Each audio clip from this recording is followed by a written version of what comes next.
Les pompes funèbres camarguaises, convention obsèques, prévoyance, funérarium et ses agences de Nîmes, Sommières, Saint-Dionysie, Générac et Saint-Gilles vous présentent votre intégrale camarguaise.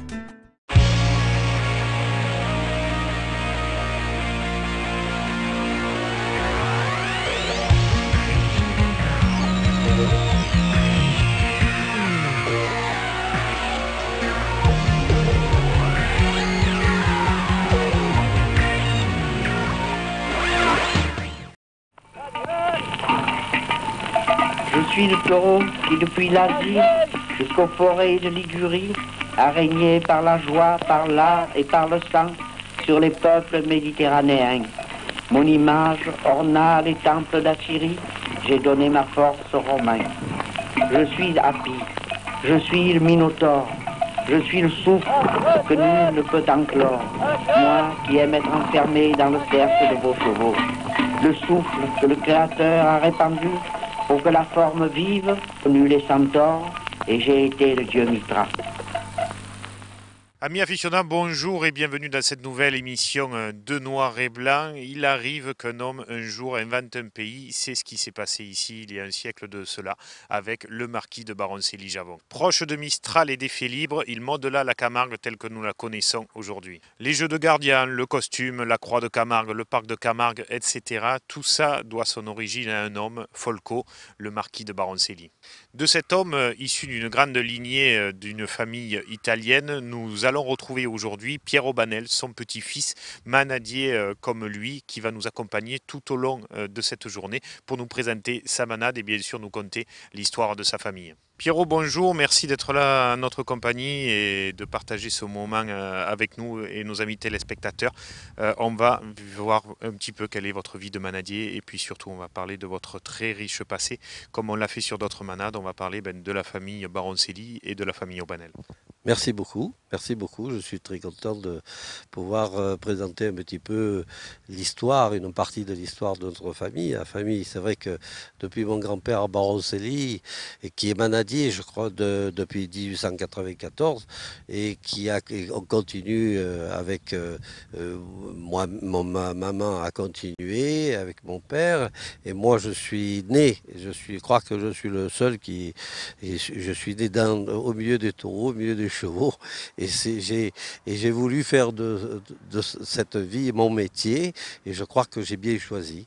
Et puis je suis surtout très content, c'est que d'avoir avec moi deux fils, Béranger, Réginal, et puis d'avoir aussi des petits-fils, parce que je crois que si on n'a pas des petits-fils qui s'appellent Théo et Maxime, et si on n'a pas des petits-enfants, eh bien c'est sûr si on n'avait pas de fils ou de petits-enfants, on peut continuer, se dire bien la manade, eh bien Aubanel Baroncelli, elle va continuer. Je sais que si je suis plus là, ils continueront. Alors façon, parce je ne peux pas dire à mes enfants d'être comme moi j'ai été. Mon grand-père a mené sa vie, mon père a mené la sienne, et moi je mène la mienne. Eux mèneraient la leur, et je crois qu'ils le feront avec beaucoup de passion, parce qu'ils aiment ça. Pierrot, justement, Réginald de votre fils, nous allons le retrouver du côté des prés de Saint-Gilles où ce matin vous nous avez proposé de partir à Ribé. On y va tout de suite, c'est parti du côté de Saint-Gilles.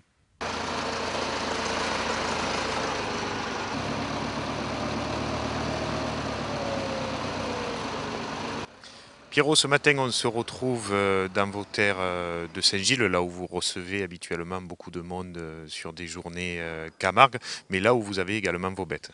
Oui, c'est exactement ça. J'ai appelé ça le mas du Petit Barjac, parce que j'ai le mas de Barjac juste en face. Et il était plus simple de baptiser cette propriété mas du Petit Barjac. Et donc j'ai acheté ces terres dans les années 80. Donc il y a maintenant 70, on a une centaine d'hectares. Et puis donc il a fallu tout installer, c'est-à-dire qu'il n'y avait rien, c'était terre nue. Et donc faire ce hangar qui a été tout un travail considérable, parce qu'il fait 62 mètres de long sur 20 mètres de large. 1200 mètres carrés, ça a été tout un... C'est une ancienne rizerie d'Arles. Donc c'est fait, c'est pareil que ce sont les Américains qui ont fait cette construction. Et on a tout amené, j'ai fait tout démonter à la rizerie, puis ensuite je l'ai amené ici en vrac, et on a tout monté. J'ai monté tout ce hangar avec pratiquement avec 3 ou 4 personnes, mes fils en particulier aussi, Béranger et Réginald. Donc on a monté ce hangar et on l'a monté nous-mêmes. Et il tient, donc il est très utile. Un manadier sans hangar, ça serait difficile de travailler sans ça. Il faut mettre le foin, il faut mettre les camions, et c'est vrai qu'il est imposant, mais il est nécessaire. Alors ce matin, on a la chance d'avoir le soleil avec nous, c'est important, on va aller à Ribé. Quelles sont les bêtes que vous avez ici au mas du Petit Barjac? Ben ici, j'ai gardé quelques bêtes. Vous savez qu'on a été vraiment cette année ennuyé par les pluies considérables. Donc j'ai pratiquement tout enlevé. J'ai monté là-bas mes terrains de Montagnac et de Moressargues. J'ai 270 bêtes là-bas. Et j'ai gardé une quinzaine de bêtes qui sont utiles au cas où on a besoin pour faire une embrivade, pour pas aller les chercher, ou une ancière. Donc on a des bêtes sur place et puis quelques taureaux et de course. Voilà, donc on va aller les voir, on va leur donner à manger, on leur donne tous les jours leur porte à manger, parce que là il n'y a plus rien évidemment. En hiver, c'est des taureaux, on est obligé de les nourrir en grande partie avec du foin, quoi. Du foin que nous faisons nous-mêmes.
On se retrouve là au milieu des bêtes, effectivement beaucoup d'eau cette année.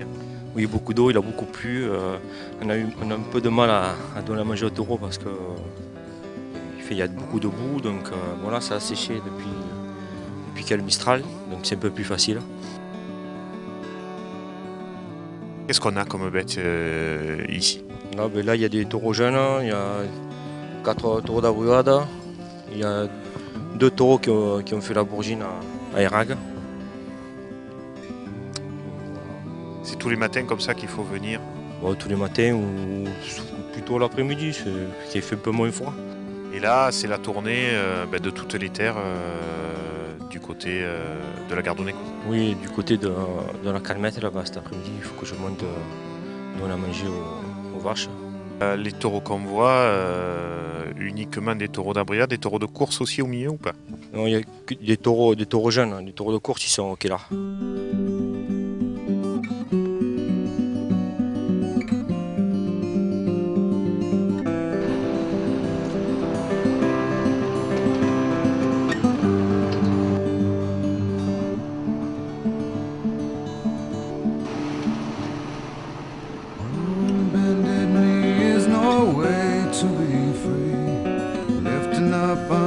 Cup I ask silently. All my destinations will accept the one that's me, so I can breathe. Circles they grow and they swallow people whole. After lives they say goodnight to wives they'll never know. And a mind full full of questions and a teacher in my soul. And so it goes. Don't come closer or I'll have to go. Holding me like gravity are places that pull. If ever there was someone to keep me at home. On se retrouve là au pied d'une stèle d'un taureau dans votre pays de Saint-Gilles. Qui est là? Et la stèle, elle est faite pour tous les taureaux qui sont morts. En particulier, il y a eu Phoenix, un de mes premiers taureaux, qui a été très bon et on a décidé de faire une stèle pour tous les taureaux qui allaient combattre, et que ce soit aussi bien un taureau d'Abrivade, des taureaux qui ont marqué l'histoire. Donc il y a Phoenix, il y a d'autres taureaux, d'autres cocardiers, Tristan qui a été un très bon taureau. Il y a eu des commandeurs, d'autres taureaux qu'on a enterrés. Maintenant, on n'a plus le droit. Et cette stèle, elle a été faite par mon ami Pissou, Georges Doustali, qui est donc un grand artiste. C'est lui qui un jour il m'a dit il faut faire quelque chose pour les biens. Et bien, j'ai dit fais une stèle. Et il a su faire une stèle vraiment magnifique. Et on l'a inaugurée en 1973. Ça a été de grandes journées et on est heureux dès qu'on a. Et avant, on pouvait enterrer les taureaux comme on voulait. Maintenant, il n'est plus question d'enterrer un taureau à la stèle parce que c'est interdit. Ça nous fait plaisir de venir ici parce que c'est un lieu bien marqué, parce que c'est le cœur un peu du pays. Et donc, on est content de passer, de se rappeler tous ces bons moments.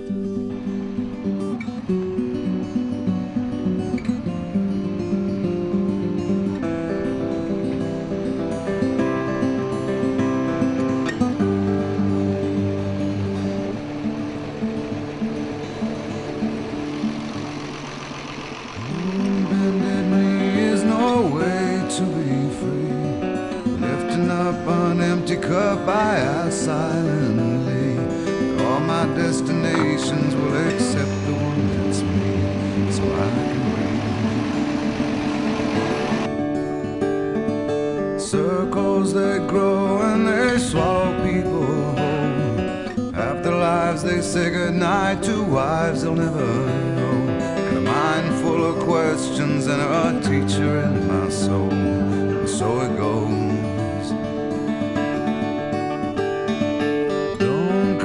Closer or I'll have to go. Holding me like gravity are places that pull. If ever there was someone to keep me at home, it would be you. Pierrot, on se retrouve là avec vos chevaux. La particularité de la manade Pierrot-Banel, c'est que vous avez des taureaux bien sûr de course pour la piste, mais vous êtes aussi manadier d'Abrivade et donc des chevaux particuliers pour cette discipline-là aussi. Eh oui, il faut des chevaux tout à fait bien préparés pour ces abrivades, des chevaux qui tiennent leur place d'une part, et puis qui n'aient pas peur du public, parce que quand on galope au milieu d'une foule, il faut que les chevaux puissent tenir les taureaux sans être effrayés. Parmi tous ces chevaux, il y a des chevaux, évidemment, moi je fais beaucoup d'abrivades, mais à l'heure d'aujourd'hui, j'en monte, je fais encore, mais je laisse un peu la place aux jeunes. Bon, mais mon fils, Béranger, Réginal éventuellement, mais parce que je vais vers le 71, il faut quand même que je fasse un peu attention, parce que je suis cassé des pieds à la tête, et je ne peux pas quand même toute ma vie continuer à prendre encore des risques. Mais les chevaux quand on a un bon cheval, c'est vrai que moi j'avais un cheval qui s'appelait Cameron, je ne suis jamais tombé avec ce cheval, j'ai pu faire toutes des imbécilités avec les taureaux, j'ai traversé le canal du Midi, j'ai fait enfin de tout, et ce cheval jamais n'est tombé. Par contre, il y a d'autres chevaux avec lesquels je suis tombé, je me suis cassé la jambe, je me suis cassé le bras, Là, ce petit cheval là, qui est derrière, c'est un push. Et il s'appelle Odin. Et alors je l'ai acheté à Roger Push, et parce que je voulais un push. Vous savez, les races sont quand même très importantes dans les taureaux, parce que moi je suis toujours resté dans les Camargues, dans les chevaux de travail, des chevaux qui tiennent bien leur place et qui n'ont pas peur. Et ce push, je l'ai acheté. Roger m'a dit, tu sais, il est brave, il faut que tu le finisses. Et un jour, je l'ai pris et j'ai voulu le monter dans le clos pour trier. Et il faisait très chaud, très chaud. J'avais ma veste en velours. Alors j'ai voulu la quitter et j'ai fait la plus grosse bêtise. J'ai quitté la veste, puis je me suis trouvé prisonnier avec mes bras coincés. Le cheval a pris peur, il s'est démanché, il m'a jeté à terre, il m'a cassé 4 côtes et j'ai le muscle ici de l'épaule qui j'arrive difficilement à se remettre en place. Mais en fait, c'est pour dire qu'il faut faire toujours attention, même avec un cheval qu'on croit qui est brave, eh bien, il peut vous arriver un pépin et un accident et c'est toujours ennuyeux. Alors aujourd'hui, bon, maintenant, je me dis, il faut faire un peu attention. Everyone I come across in cages they bought, they think of me and my wandering, but I'm never what they thought. Got my indignation, but I'm pure in all my thoughts. I'm alive. Wind in my hair, I feel part of everywhere. Underneath my being is a road that disappears. Late at night I hear the trees, they're singing with the dead over here. Leave it to me as I find a way to be. Consider me a satellite forever orbiting. I knew all the rules, but the rules did not know me. Guaranteed.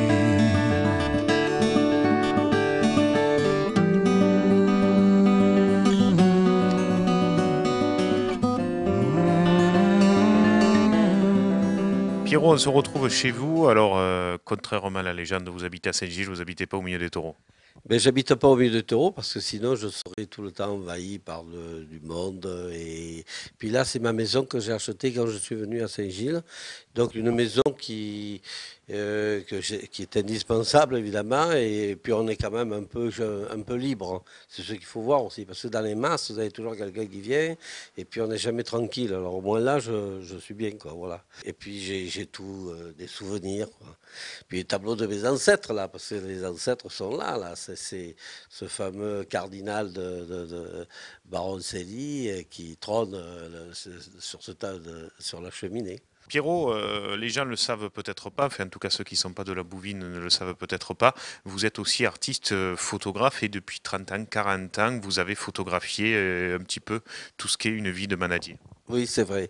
C'est vrai que je crois que je suis venu à la photographie quand je me promenais avec mon père à cheval et tout jeune, à 12 ans, 13 ans. Et puis alors, j'étais émerveillé de la Camargue, de tout ce qui m'entourait, et en particulier des taureaux, des chevaux. Et puis un jour, à l'âge de 15 ans, j'ai décidé d'acheter un appareil photo et de faire des photographies. Et puis c'est vrai que notre métier s'y prête, hein. Il y a tellement de belles choses à voir, et je crois que ce que j'ai photographié, j'ai essayé, c'est un peu ma vie à cheval. Toutes les photos ont une histoire. Alors vous nous avez prêté quelques photos, on va montrer aux téléspectateurs le fruit, une toute petite partie du fruit de votre travail, vous exposez d'ailleurs souvent. Quelques images de l'artiste Pierre Aubanel en musique, c'est tout de suite.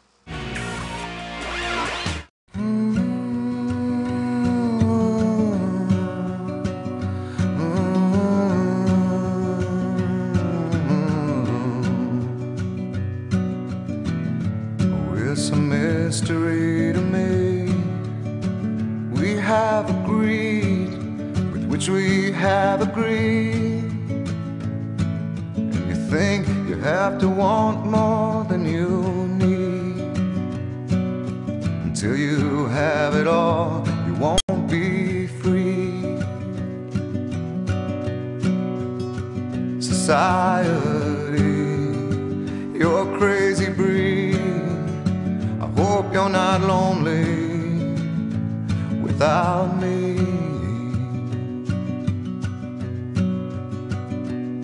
When you want more than you have, you think you need. And when you think more than you want, your thoughts begin to bleed. I think I need to find a bigger place. 'Cause when you have more than you think, you need more space. Society, you're crazy breed. I hope you're not lonely without me. Society, crazy indeed.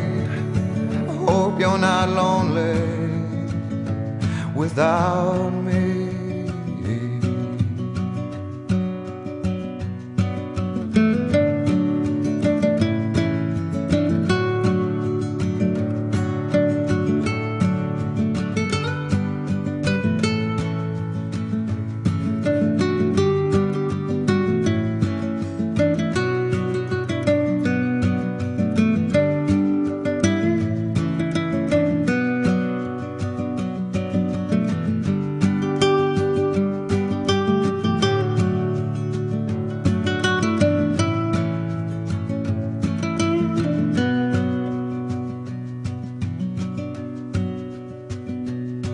There's those thinking more, less is more. But if less is more, how you keeping score? It means for every point you make, your level drops. Kinda like you're starting from the top, and you can't do that. Society, you're a crazy breed. I hope you're not lonely without me. Society, crazy indeed. I hope you're not lonely without me. Society, have mercy on me. I hope you're not angry if I disagree. Society, crazy indeed. I hope you're not lonely without me.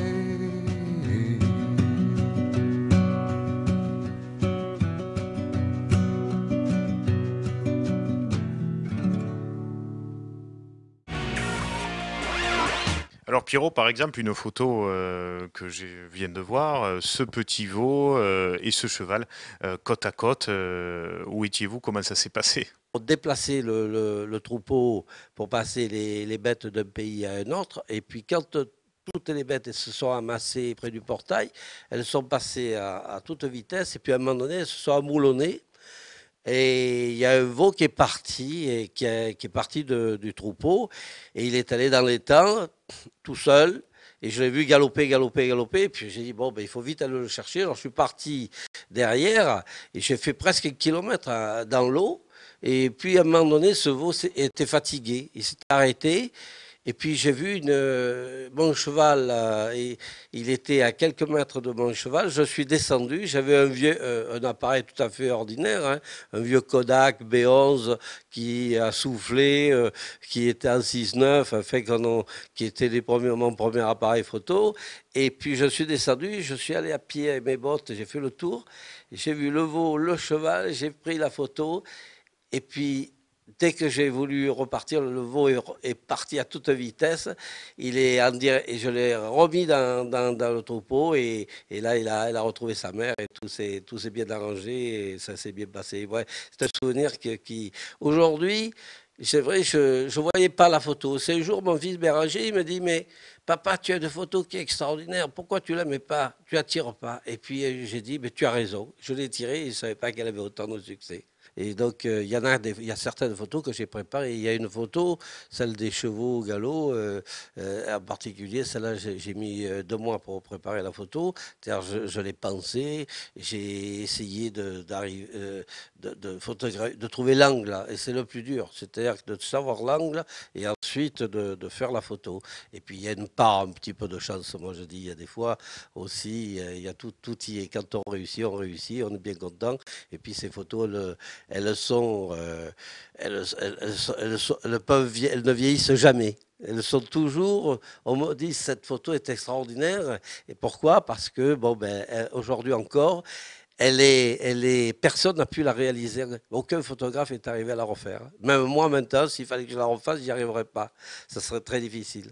Pierrot, on se retrouve là dans votre salon. Les gens le savent, vous êtes un petit-fils du marquis de Baroncelli. Par contre, les Baroncelli, ça fait plusieurs siècles qu'ils sont dans la région.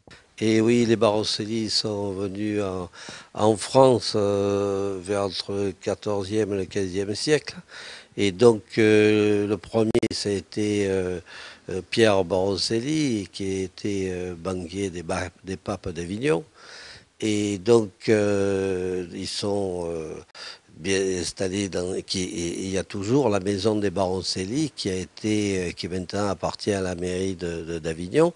Et on a toutes les archives, tous les documents qui sont dans une armoire, bien conservés, et qui retracent toute l'histoire des Baroncelli en Italie. Et donc on a tous les documents en latin, donc on a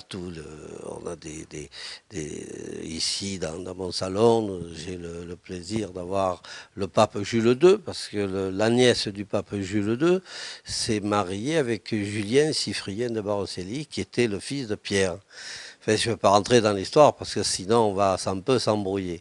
Et donc les Baroncelli ont en partie, parce que quand on dit il y a eu la fameuse conjuration des Pazzi, mais la conjuration des Pazzi c'est 1478 ou quelque chose comme ça. Et donc c'était les Médicis qui avaient pris le pouvoir en Italie et qui n'entendaient pas avec les familles, avec les Baroncelli, les Pazzi, les Strozzi, les grandes familles d'Italie. Et donc, ils avaient, monté un complot contre les Médicis. Et ça a été, donc, au moment le jour de Pâques, ils avaient décidé d'éliminer Julien et Laurent. Et puis, c'était Pazzi qui devait assassiner, qui devait poignarder Julien. Mais comme au dernier moment, il y a eu un petit peu de trouble, tout était préparé, mais Laurent n'est pas venu, il a été Julien. Et au moment de l'élévation de l'hostie, il a été entendu que Pazzi devait poignarder. Et Pazzi s'est dégonflé, pour ainsi dire, et c'est Bernardo Bandini Baroncelli qui a poignardé de 19 coups de couteau Julien de Médicis. C'est dans tous les livres d'histoire d'Italie et même en France. Donc voilà l'histoire. Et de suite, il y a eu le mauvais entente entre les Baroncelli et les Médicis. Et puis Bernardo s'est réfugié en Orient.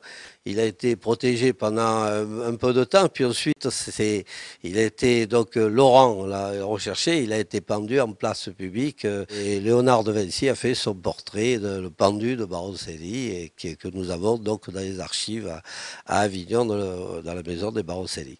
Puis mon grand-père donc s'est installé, a été élevé par sa grand-mère, la comtesse de Chazelles, et puis passionné, parce que sa grand-mère l'a mené de temps en temps voir le pèlerinage aux Saintes. Et il a dit un jour, je deviendrai manadier, je veux venir vivre dans ce pays. Et on va aller retrouver mes sœurs qui sont au Sainte-Marie, qui nous ont préparé certainement un bon repas, je suppose.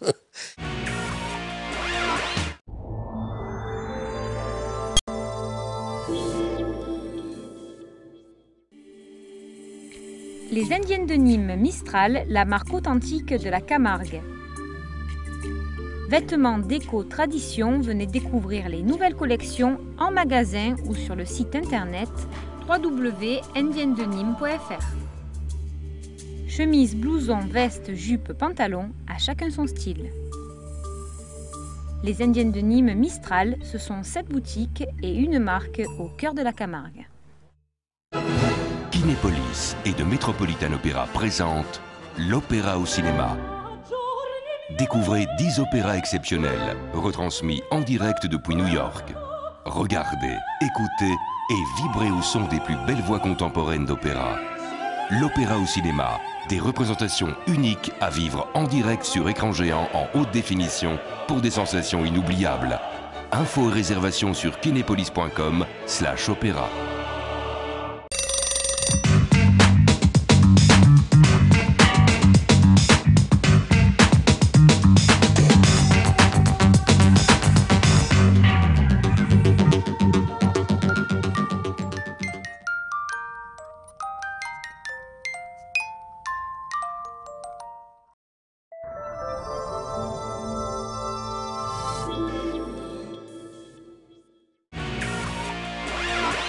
Pierrot, nous sommes ici au Mas de la Marée, là où vécut votre grand-père Folco.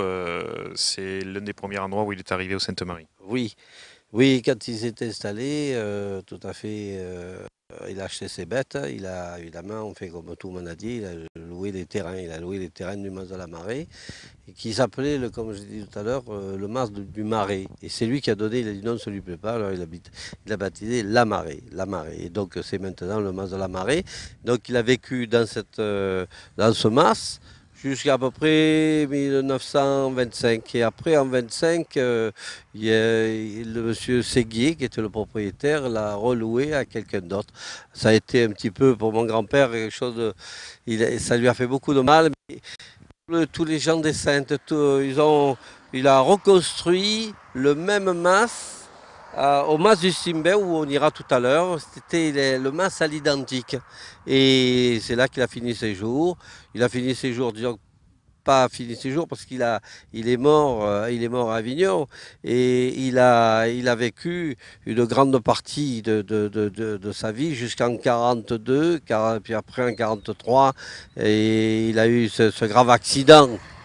Quand il a mené, il voyage beaucoup ses chevaux en train, et quand il avait fait une fête provençale, et puis dans le train, il y a eu un petit peu le feu, il y a eu le feu, il a voulu l'éteindre, il a envoyé de bouteilles d'eau, et puis le cheval a pris peur, il a envoyé un coup de pied, et puis mon grand-père, il était comme beaucoup, il ne se soignait pas, et ça lui a provoqué une inflammation, et maman, après, quand elle a vu que c'était trop grave, l'a pris et l'a amené à Avignon, et donc on devait l'opérer, et puis il n'a pas pu supporter l'opération et il est mort. Voilà. Il est mort en 43, je crois que c'est le 23 décembre 43, et ça a été évidemment quelque chose c'était terrible pour la Camargue. Parce que pour lui, la Camargue, c'est lui qui a un petit peu donné tout, c'était la nation gardienne, qui a créé les Jeux gardiens, qui a fait de la Camargue ce qu'elle est aujourd'hui. Puisque vous parlez de son implication dans la Camargue moderne d'aujourd'hui, c'est même lui qui est à l'origine du parc de Camargue.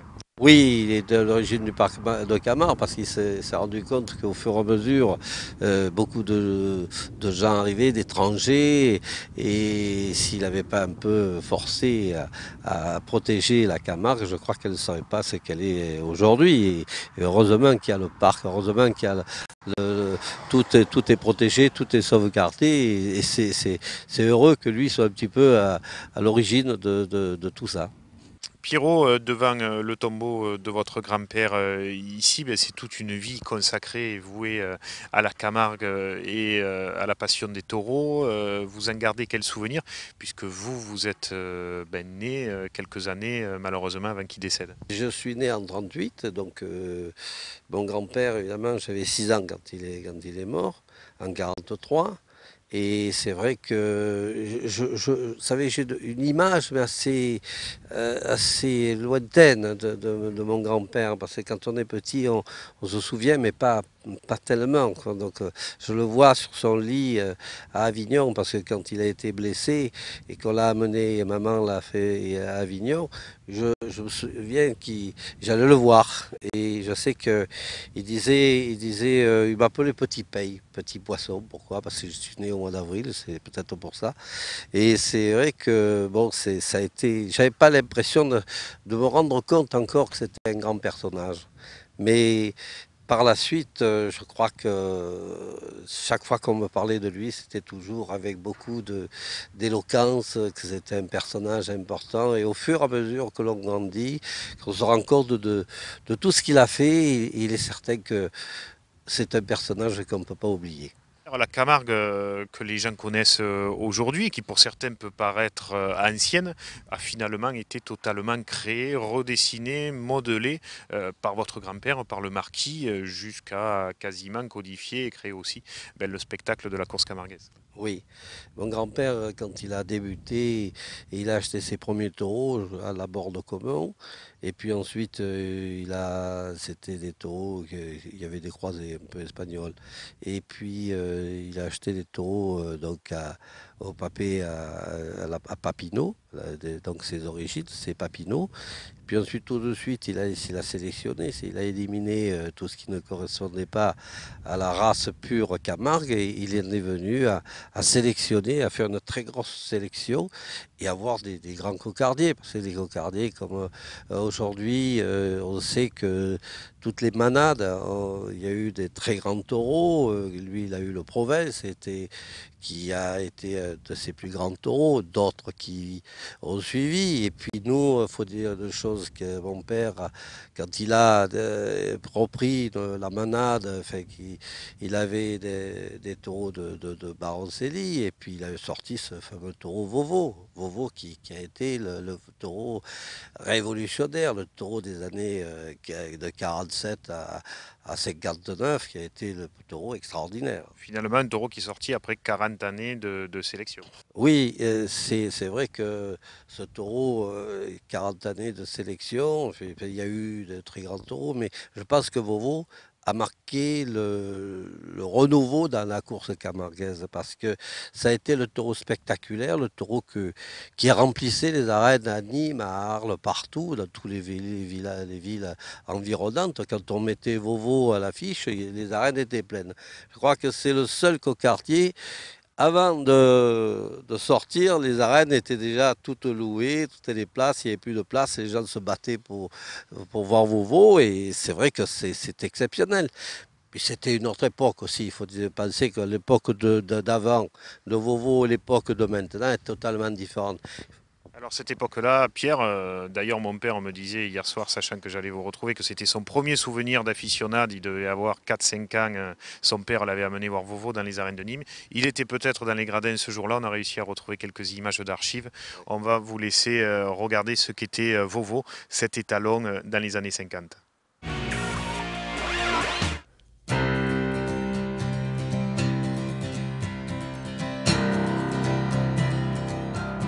Still my heart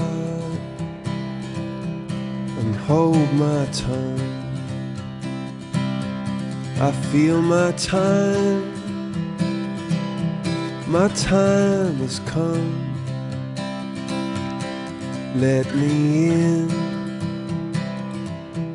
unlock the door. I never felt this way before. And the wheels just keep on turning. The drummer begins to drum. I don't know which way I'm going. I don't know which way I've come.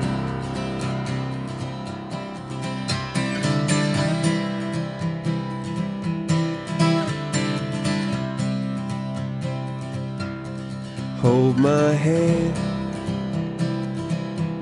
inside your hands. I need someone who understands. I need someone who hears. For you I've waited all these years. For you I'd wait till kingdom come, until my day is done, and say you'll come and set me free. Just say you'll wait for me.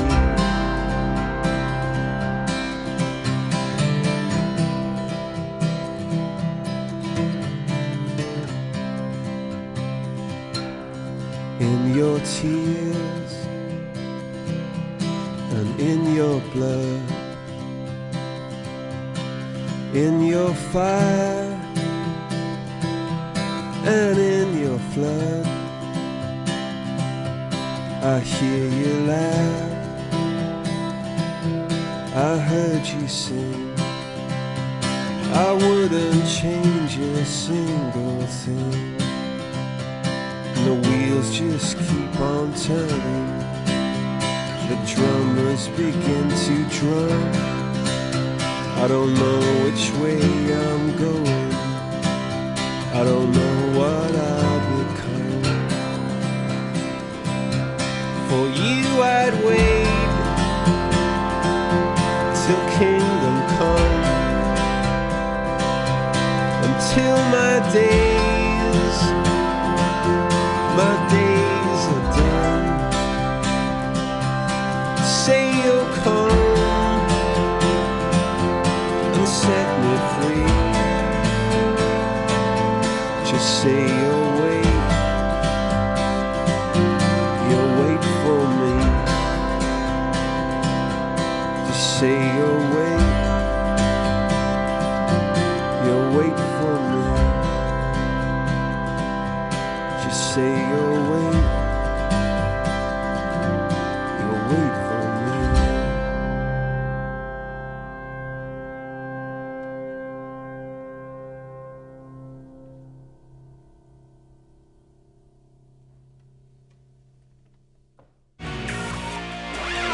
Voilà, on espère que vous vous êtes régalé avec les images historiques de ce taureau Vovo que moi non plus, je n'avais bien sûr jamais vu en piste. Pierre, Vovo, on le voit, c'est un étalon costaud déjà à l'époque. Ça a été finalement l'un des grands géniteurs de toute la Camargue. Dès que le taureau a été extraordinaire, mon père s'est entendu avec Paul Laurent, il avait toutes les arènes, il avait tout. Donc c'est Paul Laurent qui l'a pris en charge. Et donc il était aux Marquises. Évidemment, il a profité lui aussi pour avoir comme étalon. Il y a eu d'autres manadiers qui ont mené des vaches, comme Blatière. Il y a eu d'autres confrères qui ont demandé, et c'est avec plaisir que mon père l'a fait, il a donné l'autorisation. Et puis un jour, on m'a dit, je dis à papa, mais Lafont, il a jamais eu, tu as jamais prêté le taureau? Ah, il m'a dit non, je n'ai pas prêté, mon petit. Je lui ai loué et très cher. Alors, mais enfin, je comprends. Alors, pour ça qu'il y a un peu du sang de Baroncelli, même chez Granon, à maintenant de Lafont. Et mais, enfin, chacun. Et c'est vrai que c'est aujourd'hui, quand on revoit, et il y a une chose qui m'a marqué, c'est quand on a fait le recensement de tous les biodors. Sur le biodor, il faut dire une chose, que le premier biodor, c'était la manade complète. Je crois que ça a été Émile Billot qui a eu la première fois, 54, et puis après il y a eu d'autres cocardiers, comme je pense qu'il y a eu Blatière, qu'il y a eu avec Gandar. Et donc tout ça, ça a été, puis ils ont fait le recensement de tous les biodors. Donc nous, le biodor avec Vovo, il n'a jamais eu, mais on a eu Petit Loulou en 64. 20 ans après, finalement. 20 ans après, et qui était extraordinaire. C'était un taureau spectaculaire, qui sautait après l'homme, et chaque fois qu'il sortait, c'était un taureau fabuleux. Mais on l'avait vite donné à Paul Laurent pour qu'il puisse le protéger, l'avantager. Mon père n'avait pas les terrains pour, et donc il était très ami avec Paul Laurent, et Paul Laurent très gentiment lui a dit, écoute Henri, mène le bio et nous on le fera sortir. Il lui a donné, et il a eu le bio d'or en 64, et ça nous a fait d'immense plaisir de voir que la manade de Baroncelli continuait à bien vivre. Mais quand on revoit des manades, comme il y a eu avec aussi des taureaux qui sont sortis, les biodors, je crois qu'il y a quelques années en arrière à Nîmes, ils ont fait le recensement, et 80 ou 90% des manades descendaient de Baroncelli. Et ça m'a fait plaisir, parce qu'au fond, le sang y est, et y est encore aujourd'hui, à travers les autres manades. Et bien, on est fiers de pouvoir dire que la manade de Baroncelli existera encore dans nombreuses années. Alors Pierrot, après ce biodor historique pour la manade d'Aubanel en 64, vous avez décidé, vous, quelques années après, de voler de vos propres ailes et de monter votre manade.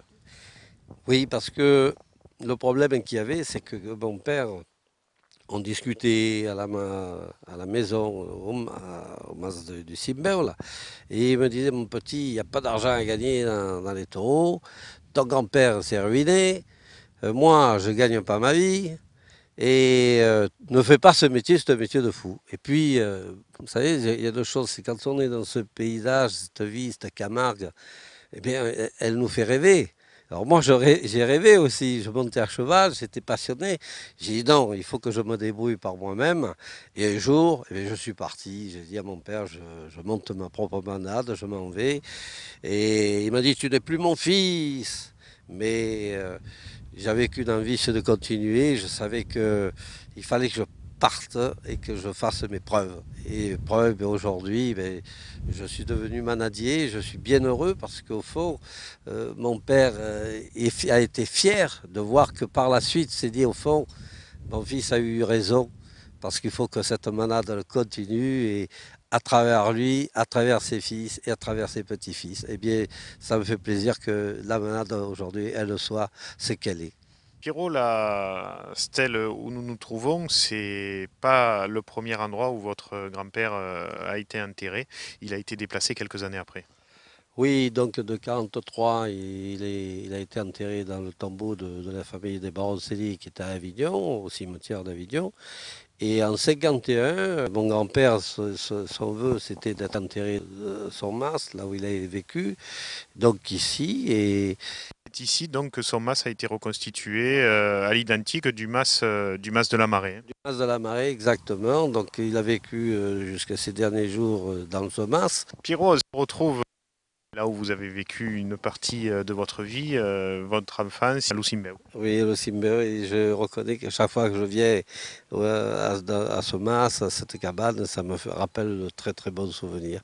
C'est vrai que toute ma jeunesse, je l'ai passée ici, et c'est quelque chose d'extraordinaire parce qu'on était seul, il n'y avait pas les promenades comme aujourd'hui, c'était beaucoup plus désert, c'était vraiment le mas au milieu de la Camargue et en toute liberté avec les paysages fantastiques qui nous entouraient. En toute liberté, Pierre, c'est peut-être l'une des raisons qui a amené votre grand-père à se lier d'amitié avec des chefs indiens, Buffalo Bill en particulier. Vous avez quelques reliques de cette époque-là. Oui, peut-être pas Buffalo Bill, mais les Indiens qui accompagnaient le cirque de Buffalo Bill, et en particulier un Indien qui a toujours été un grand ami de mon grand-père, Jacob Wattais, qui donc a honoré mon grand-père quand il est reparti, parce que vous savez que le cirque de Buffalo Bill a brûlé à Marseille, puis les Indiens sont repartis après, donc retournés dans leur pays, et il a donné un costume à mon grand-père Baroncelli, qui est un costume authentique qui aujourd'hui va être classé par les monuments historiques parce qu'il remonte bien avant 1850 et nous avons donc un costume tout à fait exceptionnel. Pierrot, un événement marquant aussi et fort dans votre famille, ça aura été la perte de la moitié de la manade par des inondations dans les années 60, je crois. 73. En 73, il y a eu un événement tout à fait exceptionnel. La manade était donc dans les pâturages du Kellar et c'était au mois de novembre, décembre. Tout le monde en parle, personne n'ose y croire. Un peu comme si l'on annonçait un beau matin à un fermier du Périgord que 60 de ses canards s'étaient noyés la nuit dernière. J'ai d'abord pas cru à l'avènement. Et puis ensuite, il m'a semblé qu'on me donnait un grand coup de sabre derrière la tête. Tout a commencé mardi dernier sur les bords de la Vistre, aux frontières de la Camargue et du Languedoc. Depuis le mois de juillet, les 180 taureaux de la manade au Banel séjournent dans leur quartier d'été. Ce n'est en principe qu'aux premières rigueurs de l'hiver que le troupeau regagne le cœur de la Camargue. Cet an dernier, il a fait froid, les manadiers sont venus casser la glace, les taureaux ont bu, tout s'est déroulé le plus normalement du monde. Mercredi matin, aux premières lueurs du jour, le spectacle est désolant. La moitié du troupeau flotte, ventre gonflé et pattes en l'air, le long de la Vistre. Que s'est-il passé? Personne ne peut le dire.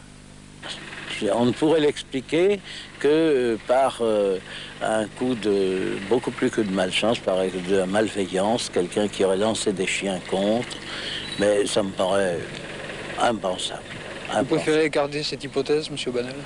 Je préfère penser que c'est, comme la disait Mme Montfachon du Kellar, un tourbillon de vent qui n'a peut-être été qu'ici, ça se voit souvent. Il y a une cause que nous ne pourrons jamais expliquer.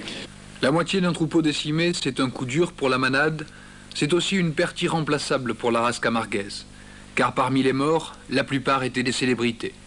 On a Bénédictin, Cabussaire, Martinou, Guépard. Puis il y a toujours la jeunesse montante qui donne espoir. La relève sera donc assurée, la manade au Banel continuera à vivre. En Camargue, aujourd'hui, l'émotion est à son comble et l'on se souviendra longtemps encore de cet automne 73. Je n'ai pas osé d'aller voir quand il est tiré du Vistre, même avec tout ce que les autres gens ont fait, de venir couper les frontales. Ça m'a vraiment écœuré ce matin quand j'ai vu ça avec la fille de mon patron.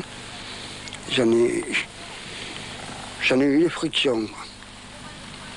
De voir un tas de bêtes là, le long de la digue du Vistre, comme ça, des bêtes que j'ai vues naître, que j'ai gardées, que je les aimais.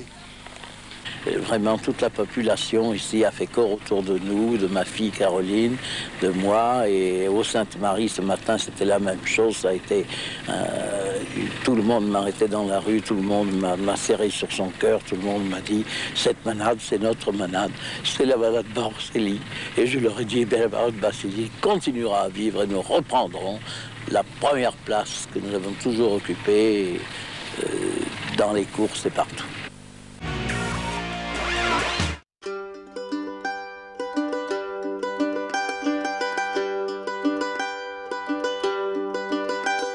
Such is the way of the world, you can never know just where to put all your faith and how will it grow. Gonna rise up, burning black. C'est avec trois de vos sœurs qu'on se retrouve dans cette fin d'émission, 4 petits-enfants du marquis de Baroncelli-Janvaux, ici réunis aujourd'hui pour nous sur Télémiroir. C'est vrai, mais écoutez, en tous les cas, c'est un grand plaisir d'être venu, que vous soyez venus ici au Saintes, dans cette cabane qui retrace toute la vie que j'ai vécue avec mes sœurs. Et votre présence est très agréable. Je remercie Télémiroir de nous avoir fait cette émission qui, j'espère, donnera un petit peu une image de notre vie de Manadi. Et puis surtout qui retracera, je pense, pour beaucoup de gens, l'importance que votre famille porte dans ce qu'est aujourd'hui la Camargue et tous ses symboles. C'est vrai, c'est une belle chose d'être ici dans cette Camargue que nous aimons tous et espérons qu'on en garde. Espérons qu'on saura la défendre comme le marquis a su le faire, lui qui n'était pas au départ originaire pourtant de la région, comme quoi personne n'est prophète en son pays. Heureusement qu'il y a des gens qui viennent d'ailleurs pour bonifier et sublimer peut-être des espaces comme le nôtre aujourd'hui, parce que ce territoire de la Camargue, il faut qu'on arrive à le défendre. On voit les pelles mécaniques qui travaillent là pour essayer d'endiguer cette mer qui grignote année après année ce territoire. C'est vrai, parce que là on est à quelques pas de la mer et quand on pense qu'elle se trouvait à près de 200 mètres, on est très inquiet, mais c'est avec la pelle mécanique et tous les blocs qu'ils amènent, je pense qu'on pourra encore rester de nombreuses années et que cette cabane sera toujours en place et qu'on pourra bien penser à la manade et penser à toutes ces belles choses de la Camargue. En tout cas, Pierrot, merci beaucoup d'avoir été notre guide en cet après-midi. Merci à toutes et à tous de nous avoir suivis. Merci toutes les trois de nous avoir accueillis pour ce très bon déjeuner ce midi. C'était un grand plaisir de vous rencontrer et de venir vous visiter là où vous habitez. Très bon week-end taurin à toutes et à tous. Merci de nous avoir suivis dans les pas du marquis de Baroncelli. Daté du 16 décembre, nous a appris la mort du marquis Folco de Baroncelli-Janvaux, capitaine de la nation gardiane. Une autre dépêche, peu auparavant, nous avait appris qu'il avait eu un grave accident de cheval. Ainsi disparaît à 74 ans et de la façon qu'il pouvait le mieux souhaiter, c'est-à-dire en pleine action et dans la compagnie de ses bêtes familières, un homme qui s'était voué tout entier et depuis toujours au maintien des plus nobles traditions provençales et à la préservation de la Camargue, de ses paysages, de ses chevaux et de ses taureaux. Folco de Baroncelli-Janvaux, qui était le frère aîné du cinéaste bien connu Jacques de Baroncelli, était né en 1869 à Aix-en-Provence. Il descendait d'une très ancienne famille d'origine florentine qui était venu se fixer en Avignon au temps des papes. Il avait été élevé dans le magnifique palais du Rouvre, où, dès son enfance, il avait vu souvent Mistral, Aubanel, Roumanille et tous les bons poètes de la région. Poète lui-même, il écrivit de très bonne heure des vers provençaux. Enflammé pour les idées mistraliennes, il se donna pendant une dizaine d'années à la direction du journal L'Aïoli, dont il fit l'organe officiel et vibrant du Félibrige. Mais Folco de Baroncelli restera surtout comme l'initiateur et le chef de la Nation Gardiane, c'est-à-dire de cette organisation qui a ressuscité dans son pittoresque et sa liberté la belle vie camarguaise.